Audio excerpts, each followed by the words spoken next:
Baiklah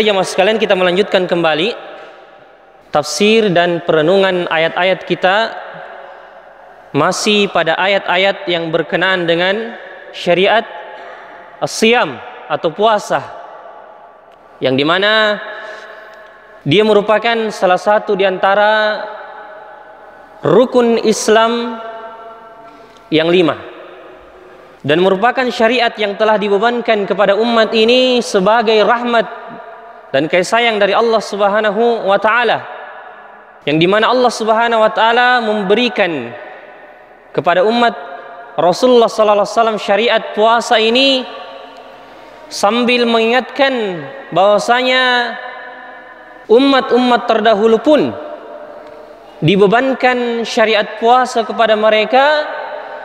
Maka tentunya ini menambah keagungan dan kemuliaan syariat puasa tersebut dan meringankan beban umat dari Nabi kita Muhammad sallallahu alaihi wasallam, sebagaimana firman Allah Subhanahu wa taala, kama kutiba 'alal ladzina min qablikum, sebagaimana diwajibkan atas orang-orang sebelum kalian, bahwasanya kalian tidak sendiri dalam melaksanakan puasa ini. Umat-umat terdahulu telah dibebankan juga kepada mereka tentang syariat puasa ini dengan tujuan yang sangat besar, la'allakum tattaqun, agar kalian bertakwa kepada Allah Subhanahu wa taala. La'allakum tattaqun, kalian dibebankan puasa itu agar kalian bertakwa kepada Allah. Nah, bagaimana bentuk ketakwaan seseorang itu ketika mereka berpuasa? Apa yang mereka dapatkan? Bahwasanya mereka senantiasa merasa diawasi oleh Allah Subhanahu wa taala, dan itulah inti daripada ketakwaan. Ya, muraqabatullah, merasa diawasi oleh Allah, merasa takut ya oleh Allah kepada Allah Subhanahu wa taala. Dan juga puasa yukassir asyahwah, ya.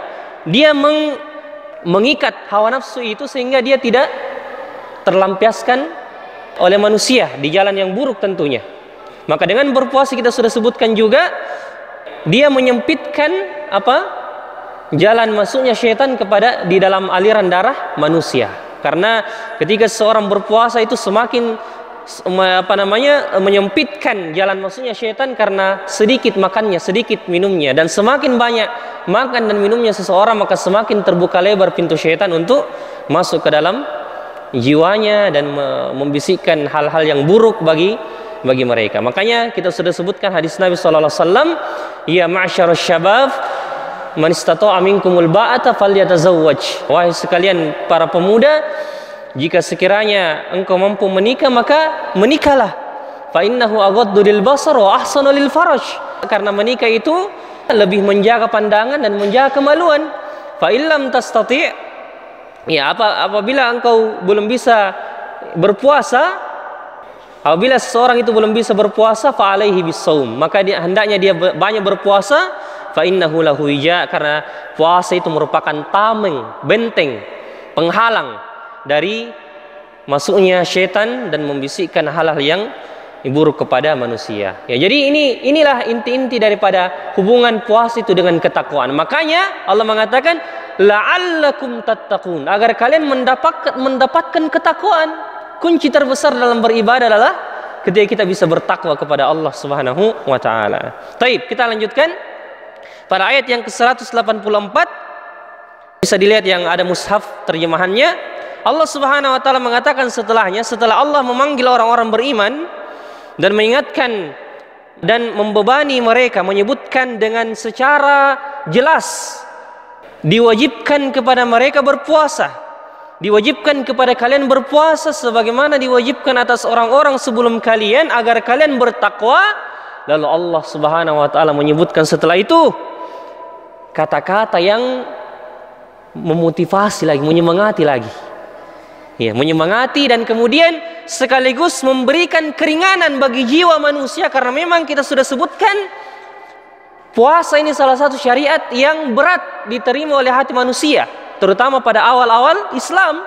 Makanya kita akan sebutkan nanti ketika di awal-awal Islam, syariat puasa ini awalnya diberikan pilihan kepada para sahabat, Kalau dia mau berpuasa silahkan, tapi kalau dia tidak bisa, tidak mau, dia bayar fidyah, memberikan makan kepada orang miskin. Jadi memang syariat puasa itu terasa berat di hati manusia. Makanya ayat-ayat yang berbicara masalah puasa ini mengingatkan kepada kita bagaimana Allah Subhanahu wa taala memotivasi kita, memberikan seakan-akan memberikan penyemangat bagi kita untuk menerima syariat puasa itu dengan lapang dada. Apa kata Allah setelah itu? Coba kita perhatikan ayat 184. Allah mengatakan setelah Allah menjelaskan bahwasanya puasa itu merupakan jalan bagi orang atau manusia mendapatkan ketakwaan di sisi Allah Subhanahu wa taala, lalu Allah memberikan keringanan lagi kepada jiwa manusia dengan mengatakan ayyaman ma'dudat, hanya hari-hari yang berbilang. Hari-hari yang sedikit. Di antara 365 hari cuma 30 hari atau 29 hari. Di antara 365 hari dalam setahun, Allah cuma membebani 30 hari saja. Atau 29 hari saja untuk seseorang menahan makan dan minum, dan itu pun untuk kebaikan dirinya.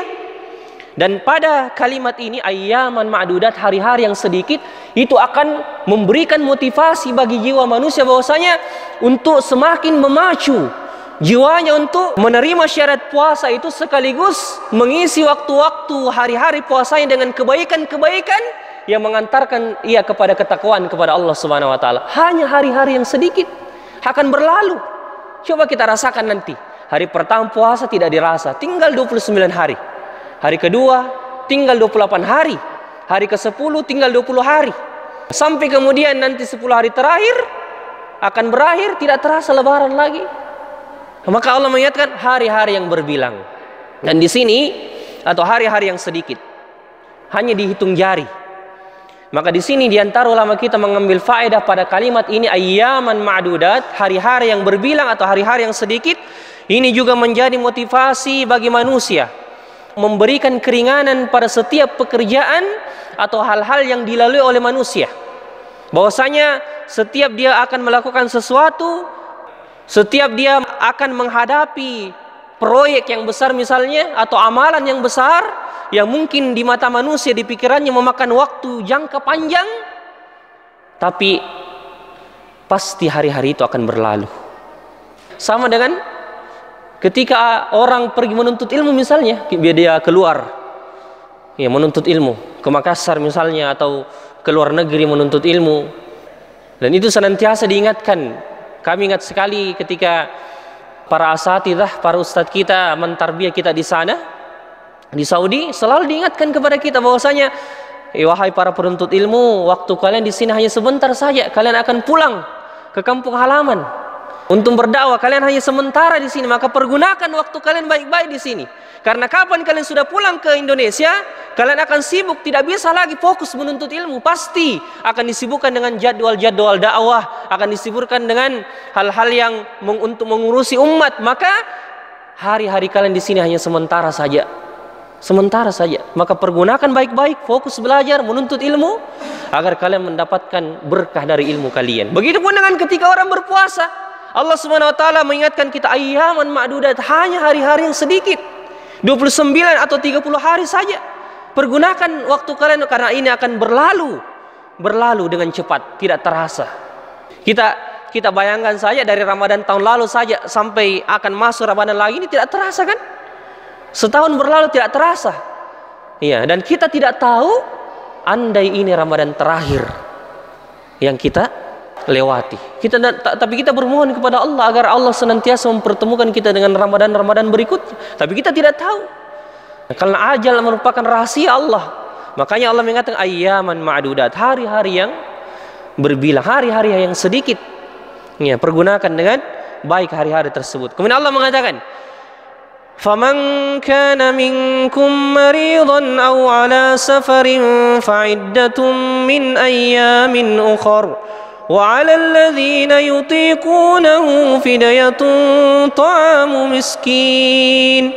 Maka barang siapa di antara kalian yang sakit, kata Allah Subhanahu wa taala, atau dalam keadaan safar, dalam perjalanan, maka hendaknya kalian mengganti puasa kalian di hari-hari yang lain. Artinya ini adalah rukhsah, keringanan yang Allah Subhanahu wa taala setelah Allah membebani seseorang dengan puasa, tapi masih nampak kasih sayang dan rahmat Allah Subhanahu wa taala bagi orang-orang yang berpuasa, itu ketika dia sakit dan ketika dia dalam keadaan safar, maka Allah memberikan keringanan untuk menggantinya di hari yang lain. Dan coba lihat, ketika Allah mengatakan fa'iddatun min ayyamin ukhar, maka diganti di hari yang lain. Ini menunjukkan, kata para ulama, kata-kata ini diganti di hari yang lain tidak mesti Allah tidak membebani dan tidak mengharuskan setelah Ramadan langsung diganti di bulan Syawal misalnya, tidak. Tapi sepanjang tahun, 10 bulan ke depan itu waktu diberikan oleh Allah, dispensasi dari Allah Subhanahu wa taala untuk selama 10 bulan itu silahkan di hari-hari mana saja. Bahkan Syekh Nasir As-Sa'di menyebutkan di dalam tafsirnya ini bahwasanya ketika orang-orang di Saudi misalnya ada waktu-waktu yang siangnya panjang sekali, ya ada juga malamnya panjang sekali, ada juga malamnya pendek sekali dan siangnya pendek sekali, maka Syekh Nasir As-Sa'di mengatakan boleh kalian memilih di hari-hari yang siangnya pendek, ya untuk kalian mengganti puasa tersebut. Ini keringanan dari Allah. Ini keringanan terasa itu kalau kita di Saudi misalnya, ikhwah-ikhwah yang sudah umroh misalnya, kalau kita itikaf, yang pernah itikaf di Masjidil Haram, ya hari-hari musim-musim puasa itu di bulan Ramadan itu buka puasa itu biasa jam 6.45, hampir jam 7. Ya, dan sahurnya atau azan subuh biasa 3.45. Sebelum jam 4 sudah azan. Jadi kurang lebih 16 sampai 17 jam orang berpuasa kalau musim puncak musim panas di Saudi. Kita ini alhamdulillah di Indonesia paling 14 ya sampai 15 jam saja kita berpuasa. Ya, dan itu keringanan dari Allah, dan itu merupakan nikmat yang kita dapatkan. Ya, makanya Allah mengatakan fa'iddatun min ayyamin ukhar, silahkan ganti di hari mana saja. Silahkan kalian pilih, sampai kemudian kalian memilih hari di mana atau musim ketika siang itu menjadi pendek atau malam itu panjang atau siangnya pendek, silahkan kalian berpuasa di situ, ganti puasa kalian. Sampai di bulan Sya'ban silahkan. Dan Aisyah radhiyallahu taala anhu, kita sudah sering diingatkan dari ustadz kita bahwasanya Aisyah nanti mengganti puasa wajibnya yang dia tinggalkan di bulan suci Ramadan nanti di bulan Sya'ban. Jadi 10 bulan berlalu baru diganti. Kenapa? Karena sibuk mengurusi Rasulullah sallallahu alaihi wasallam, suaminya bulan Sya'ban. Jadi faman kana minkum maridun aw ala safarin fa iddatun min ayyamin ukhar. Lalu Allah mengatakan wa 'alal ladzina yutiqunahu fidyatun ta'amu miskin faman tatawwa'a khairan fahuwa khairul lah wa antasumu khairul lakum in kuntum ta'lamun. Allah mengatakan masih di ayat 184, dan bagi orang yang berat menjalankannya wajib membayar fidyah, yaitu memberikan makan kepada satu orang miskin. Tetapi barang siapa dengan kerelaan hatinya mengerjakan kebaikan, maka itu lebih baik baginya, dan puasamu itu lebih baik bagimu jika kamu mengetahui. Ini ketika di awal Islam, ketika di awal-awal disyariatkannya puasa, jadi syarat puasa juga itu bertahap. Tidak langsung 30 hari diwajibkan berpuasa, tidak. Ya, awalnya kita sudah sebutkan di tahun kedua Hijriah, awalnya atau sebelum tahun kedua Hijriah, awalnya yang diwajibkan kepada kaum muslimin adalah puasa apa? Puasa Asyura, tanggal 10 Muharram, hanya itu puasa wajib. Pada awal-awal disyariatkannya puasa. Tapi setelah datang bulan suci Ramadan, puasa Ramadan, ya, diganti puasa Asyura tersebut menjadi puasa 30 hari. Di bulan Ramadan itu pun dengan bertahap. Tahapan pertama diberikan sahabat pilihan, at-takhyir. Disuruh pilih, silakan berpuasa yang mau, tapi yang tidak mau silakan membayar fidyah, memberikan makan kepada orang miskin, baik yang sehat maupun yang sakit. Tapi setelah datang ayat selanjutnya, di ayat yang ke-185 nanti kita sebutkan, di situ barulah disebutkan dibebankan 30 hari berpuasa. Karena apa? Allah mengatakan di penghujung, di penutup ayat 184, wa antasumu khairul lakum. Allah mengatakan tapi sesungguhnya berpuasa itu lebih baik bagi kalian. Perhatikan di sini ketika Allah mengatakan dan berpuasa itu lebih baik bagi kalian, lebih baik dari segi apa ya Allah? Allah tidak jelaskan. Berarti dari semua sisi kehidupan, bagi kalian berpuasa lebih baik dari sisi kesehatan. Bagi kalian yang berpuasa lebih baik bagi hubungan hati kalian kepada Allah Subhanahu wa taala. Bagi kalian berpuasa lebih baik antara hubungan kalian dengan sesama manusia. Bagi kalian yang berpuasa lebih baik bagi keadaan pembaharuan iman kalian kepada Allah Subhanahu wa taala, karena dalam puasa mengumpulkan berbagai macam kebaikan yang tidak didapatkan pada ibadah-ibadah yang lain. Makanya Allah mengatakan wa antasumu khairul lakum in kuntum ta'lamun. Dan berpuasa lebih baik daripada kalian, lebih baik bagi kalian jika sekiranya kalian mengetahui. Ya, jika sekiranya kalian mengetahui. Ayat 184 menjelaskan hal seperti itu. Ya, jadi ketika Allah mengatakan dalam sebuah ayat, tidak menjelaskan, tidak mengikat kata-kata kebaikan itu dengan sesuatu, berarti kebaikan itu maksudnya secara umum. Kebaikan apa saja akan didapatkan bagi orang-orang yang berpuasa. Baik hubungannya kepada Allah, hubungannya kepada sama manusia, baik masalah imannya, masalah kesehatannya, masalah keadaan jiwa dan hatinya, semua akan didapatkan dari kebaikan-kebaikan puasa yang mereka laksanakan. Ya, wa antasumu khairul lakum, dan jika kalian berpuasa itu lebih baik bagi kalian jika kalian mengetahui. Ya, makanya di ayat yang selanjutnya datang kewajiban berpuasa pada bulan Ramadan secara jelas. Allah mengatakan, Syahrul Ramadan alladzi unzila fihi al-Qur'anu hudan lin-nasi wa bayyinatin minal huda wal furqan faman syahida minkum asy-syahra falyasum. Lalu Allah mengatakan di ayat yang selanjutnya, Syahrul Ramadan, bulan Ramadan adalah bulan diturunkannya Al-Quran. Harus kita singgah di kalimat ini. Banyak sekali perenungan di kalimat ini. Syahrul Ramadan alladzi unzila fihi Al-Quran. Pertama, kata-kata Ramadan itu kita sudah sebutkan pada pekan yang lalu, tidak disebutkan di dalam Al-Quran kecuali pada satu tempat saja, yaitu ayat ini, Al-Baqarah ayat 185. Satu saja, satu kali saya disebutkan kata-kata Ramadan. Al-Baqarah ayat 185. Allah mengatakan Syahrul Ramadan, ya, bulan Ramadan alladzi unzila fihi Al-Quran. Bulan Ramadan adalah bulan diturunkannya Al-Quran. Artinya bulan Ramadan menjadi mulia karena diturunkan, dibebankan bagi orang-orang yang berpuasa itu.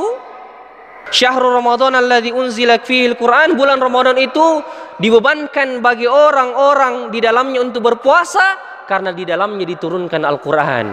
Bulan Ramadan dimuliakan karena di dalamnya diturunkan Al-Quran. Dan ayat yang lain mengatakan inna anzalnahu fi lailatul qadar. Sesungguhnya kami menurunkan Al-Quran ini pada malam Lailatul Qadar. Kita sudah sebutkan bahwasanya Al-Quran diturunkan dua kali.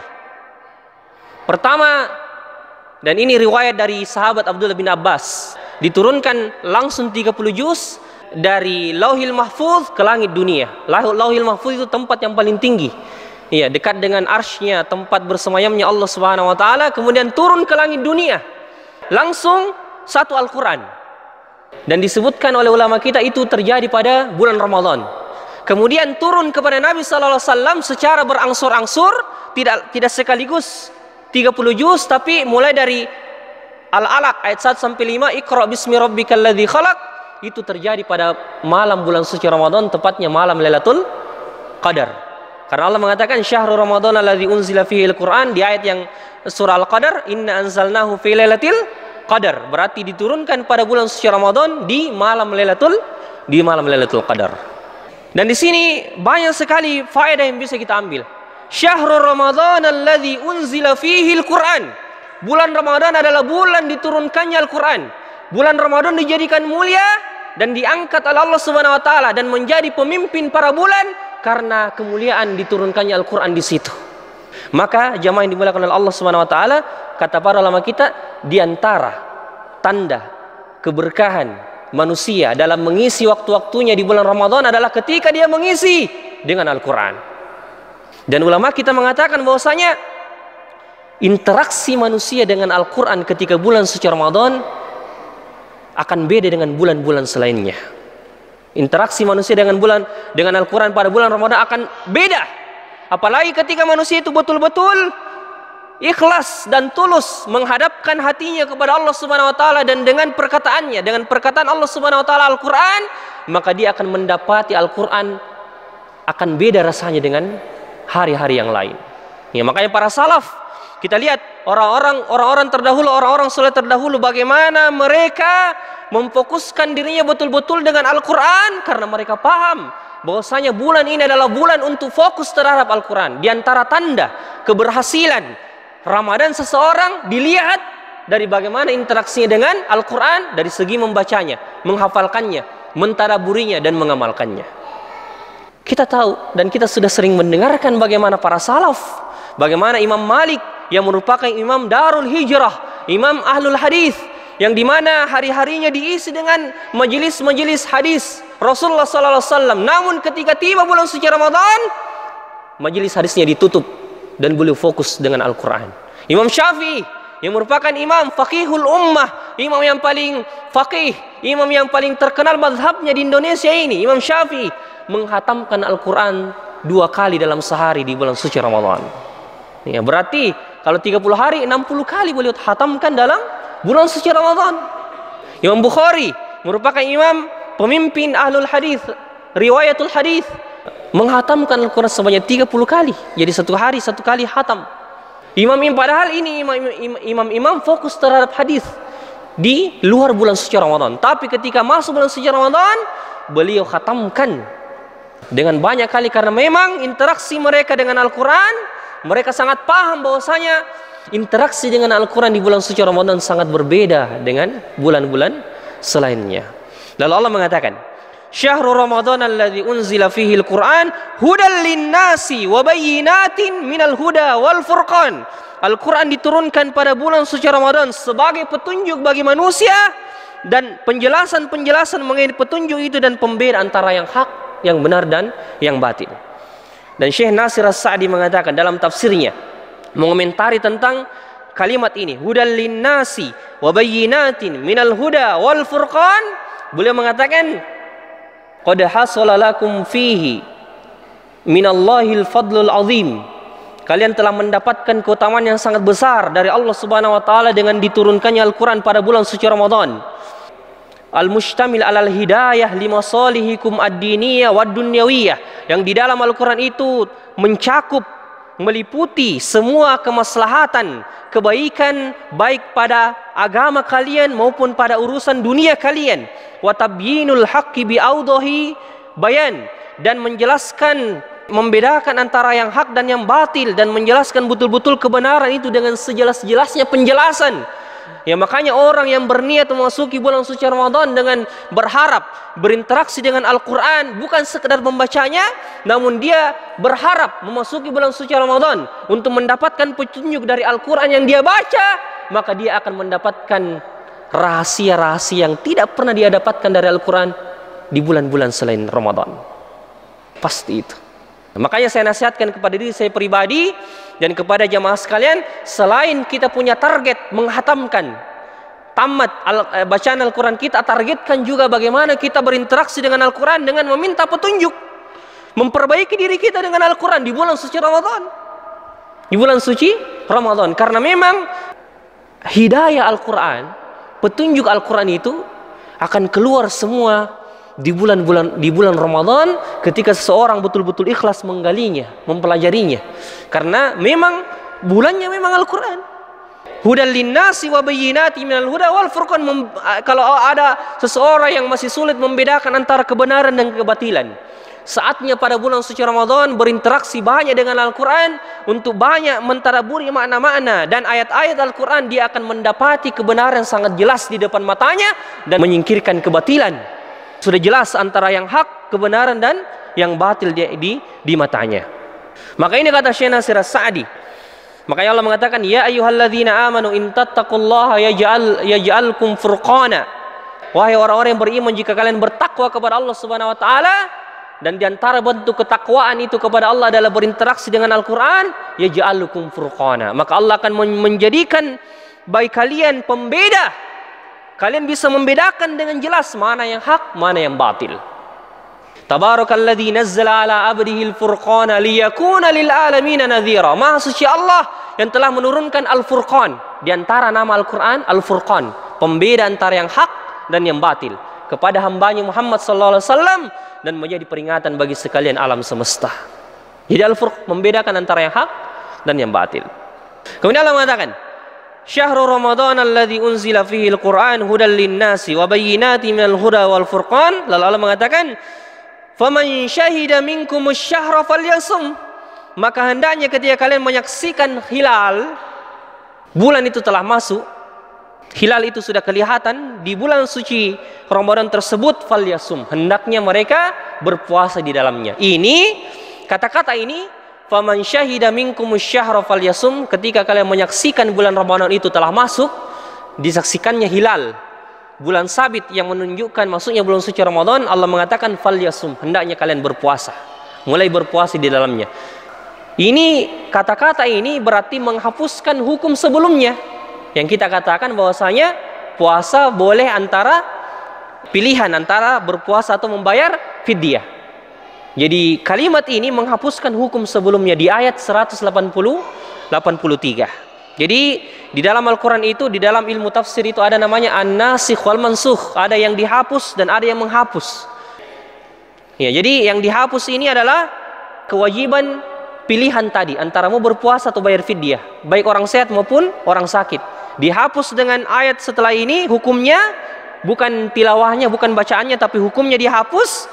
Bahwasanya faman syahida minkumus syahra falyasum, hendaknya ketika kalian menyaksikan masuknya bulan suci Ramadan dengan terbitnya hilal, hendaknya kalian berpuasa di dalamnya. Lalu Allah mengatakan, wa man kana maridan aw ala safarin fa iddatun min ayyamin ukhra. Lalu Allah mengulang lagi, namun barang siapa yang dalam keadaan sakit, kemudian dalam keadaan perjalanan, hendaknya dia mengganti puasanya di hari yang lain. Ini diulang, hukum ini diulang oleh Allah Subhanahu wa taala di ayat selanjutnya, di ayat 185 ini, yang tadinya ada juga di ayat yang ke-184, agar kemudian manusia tidak mengira, karena ketika manusia tadi diberikan pilihan, ayat yang menjelaskan tentang memilih antara puasa dan bayar fidyah, di situ Allah jelaskan juga tadi bahwasanya barang siapa yang dalam keadaan sakit maupun dalam keadaan perjalanan, hendaknya mereka mengganti pada hari yang lain. Ya, maka datang perintah selanjutnya yang mengatakan bahwasanya dihapuskan hukum sebelumnya, yang dimana kalian disuruh memilih antara puasa atau membayar fidyah, diganti dengan kalian wajib berpuasa bagi yang sehat selama 30 hari. Tapi jangan sampai orang di zaman tersebut jangan sampai mereka memikirkan bahwasanya bagaimana dengan sakit ya Rabb, bagaimana dengan orang yang dalam keadaan perjalanan, apakah dihapuskan juga hukumnya? Maka diulang lagi di ayat 185, wa man kana minkum maridun aw ala safarin fa iddatun min ayyamin ukhra, agar kemudian hati para sahabat menjadi tenang, hati manusia menjadi tenang bahwasanya dalam keadaan sakit, dalam keadaan safar tidak dihapuskan hukumnya, tetap boleh tidak berpuasa dan diganti pada hari yang lain. Dan ini kata para ulama menampakkan rahmat dan kasih sayang dari Allah Subhanahu wa taala. Wa man kana maridun aw ala safarin, barang siapa di antara kalian yang dalam keadaan sakit maupun dalam keadaan safar, dalam perjalanan, fa iddatun min ayyamin ukhra, maka diganti juga dengan diganti di hari yang lain.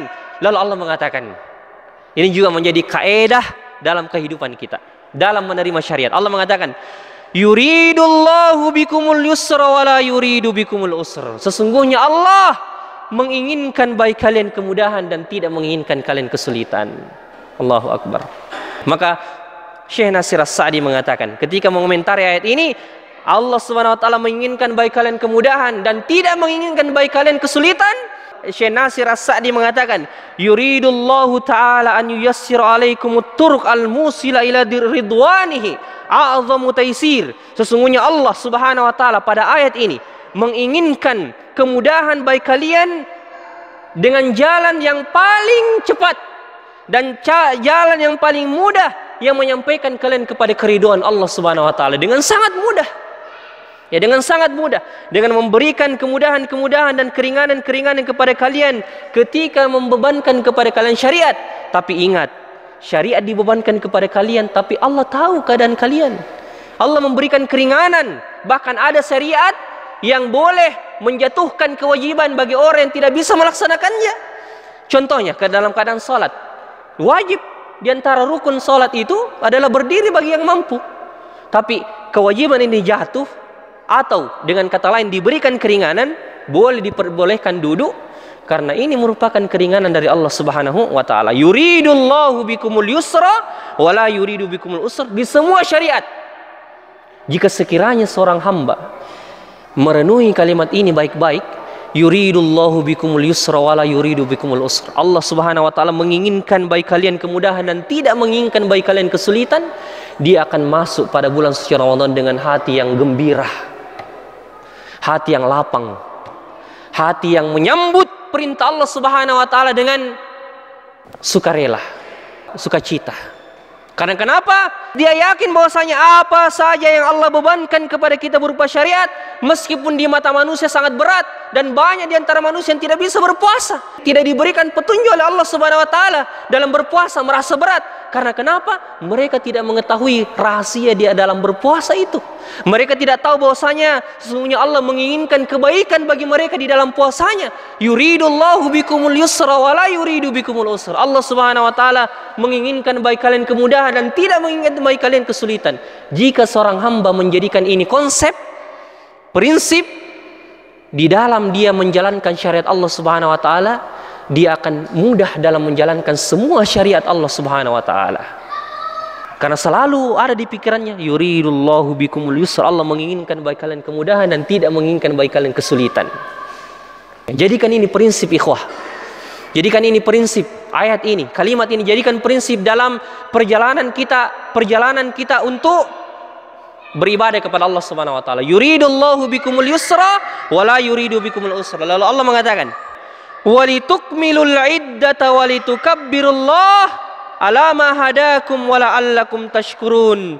Kalau Allah mengatakan, dan tidak hendaklah kamu mencukupkan bilangannya, maksudnya hari-hari berpuasa kalian selama 30 hari lamanya, dan setelah itu hendaklah kalian mengagungkan Allah. Walitukabbirullah, hendaknya kalian mengagungkan Allah, bertakbir kepada Allah atas petunjuk yang telah Allah mudahkan kepada kalian. Kata Syekh Nasir As-Sa'di di dalam tafsirnya lagi mengomentari ayat ini bahwasanya wa hadza wallahu a'lam li alla yutawahham mutawahhim anna siyam ramadan yahsulul maqsudu minhu bi ba'dihi rafa hadzal waham bi am bi takmili iddatihi wa yashkurullah ala inda itmamihi ala taufiqihi wa tashilihi wa tabyinihi li ibadihi, agar kemudian seorang hamba setelah menyempurnakan puasa Ramadannya selama 30 hari lamanya, ia bertakbir kepada Allah Subhanahu wa taala dan memuji, mengagungkan, membesarkan Allah Subhanahu wa taala karena Allah telah memberikan syariat ini kepada mereka dan telah memudahkan mereka untuk menjalankannya. Betapa banyak orang tidak diberikan kemudahan bagi mereka berpuasa. Ya, namun kita alhamdulillah diberikan petunjuk oleh Allah untuk melaksanakan puasa ini. Makanya di antara hikmah ditutupnya bulan suci Ramadan di malam lebaran, malam 1 Syawal dengan takbir dari ayat ini. Walitukabbirullaha ala ma hadakum, agar kalian bertakbir, membesarkan Allah Subhanahu wa taala karena telah memberikan kepada kalian petunjuk, telah memberikan kepada kalian kemudahan, telah memberikan kepada kalian hati yang siap menerima syariat puasa tersebut dengan hati yang lapang. Walitukabbirullah. Makanya jamaah yang dimuliakan Allah Subhanahu wa taala, pernahkah kita merasakan ketika malam lebaran itu, ketika takbir dikumandangkan, Allahu akbar, Allahu akbar, la ilaha illallah, Allahu akbar walillahil hamd, kita meneteskan air mata karena Allah Subhanahu wa taala telah memudahkan kita menjalankan 30 hari dalam berpuasa, memudahkan kita, memberikan kita petunjuk untuk mengadakan qiyamul lail, salat tahajud, menamatkan bacaan Al-Qur'an kita. Bukankah itu semua petunjuk dari Allah? Makanya ini ya Allah Subhanahu wa taala mengatakan walitukabbirullah, agar kalian membesarkan Allah di penghujung Ramadan tersebut, agar kemudian sempurnalah ibadah puasa kalian, sempurnalah petunjuk yang Allah Subhanahu wa taala berikan kepada kalian, agar kemudian pahala puasa kalian diterima dengan baik, wala'allakum tashkurun, agar kalian bersyukur setelah itu. Dan di antara tanda kesyukuran seorang hamba setelah berlalunya Ramadan adalah mempertahankan kebaikan-kebaikan yang telah mereka laksanakan selama bulan suci Ramadan.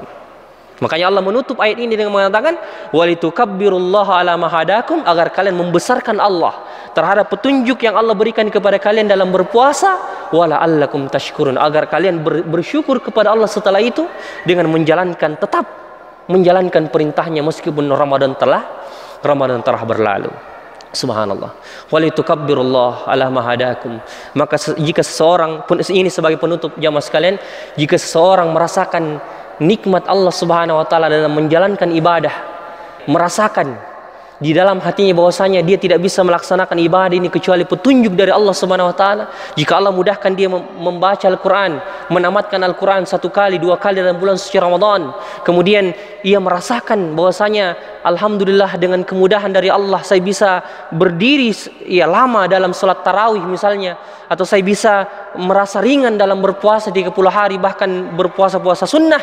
Dia merasakan itu bukan karena kemampuan dari dirinya, tapi semata-mata merasakan di dalam hatinya bahwasanya itu semua petunjuk dari Allah Subhanahu wa taala, maka Allah akan memudahkan ibadah-ibadah yang lain dia akan kerjakan di luar bulan suci Ramadan, insyaallah. Jadi ini rumus, ini konsep. Siapa saja yang merasakan nikmat dari Allah Subhanahu wa taala, merasakan di dalam hatinya bahwasanya Allah memberikan petunjuk kepadanya dalam beribadah, Allah akan memudahkan ibadah-ibadah selanjutnya yang dia lakukan kepada Allah Subhanahu wa taala. Ini saja jemaah sekalian, tadabbur kita 2 ayat pada ayat-ayat puasa ini, semoga menambah semangat kita dalam memasuki bulan suci Ramadan. Tersisa 2 ayat lagi, insyaallah kita usahakan habiskan pada pertemuan yang akan datang pekan depan insyaallah, dan semoga Allah Subhanahu wa taala memberikan kemudahan untuk kita bisa mengambil manfaat dari ayat-ayat Allah Subhanahu wa taala. Subhanakallahumma rabbana wa bihamdik, asyhadu an la ilaha illa anta astaghfiruka wa atubu ilaik. Akhiru da'wana alhamdulillahirabbil alamin. Assalamualaikum warahmatullahi wabarakatuh.